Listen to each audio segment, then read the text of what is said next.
Daily English চ্যালেঞ্জের প্রথম পর্বে আমরা 5টা প্রিপোজিশনস নিয়ে আলোচনা করব। তারপরে আমরা 5টা সমার্থক শব্দ নিয়ে আলোচনা করব। I can not concentrate on my homework, আমি আমার বাসার কাজে মনোযোগ দিতে পারছি না। কনসেন্ট্রেট অন মানে হচ্ছে মনোযোগ দেওয়া। 5 men were concerned in the plot, 5জন মানুষ এই বিষয়টির সাথে জড়িত ছিল বা ষড়যন্ত্রের সাথে জড়িত ছিল। কনসার্নড ইন মানে হচ্ছে ষড়যন্ত্রের সাথে জড়িত হওয়া। Student are concerned for their result, ছাত্রছাত্রীরা তাদের ফলাফল নিয়ে উদ্বিগ্ন। এখানে কনসার্নড ইন মানে হচ্ছে ষড়যন্ত্র জড়িত হওয়া, আর কনসার্নড ফর মানে হচ্ছে কোনো কিছুর জন্য হচ্ছে চিন্তিত হওয়া বা উদ্বিগ্ন হওয়া। কনকার দিয়ে 3টা প্রিপোজিশনস হতে পারে, কনকার উইথ, কনকার ইন এবং কনকার অন। এর মধ্যে উইথ এবং অনটা বেশি গুরুত্বপূর্ণ।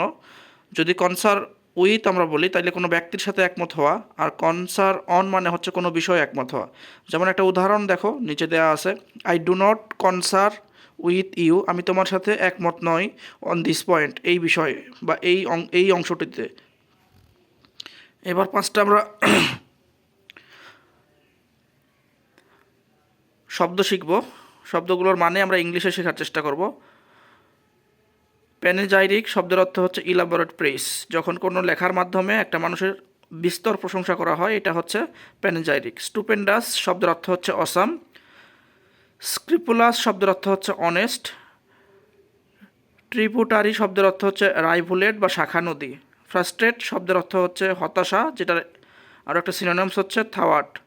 ইনেপ্ট শব্দের অর্থ হচ্ছে ইনকম্পিটেন্ট বা যে প্রতিযোগিতার মানে আমার সাথে প্রতিযোগিতা করার মতো যার যোগ্যতা নাই এরকম কোনো কিছু।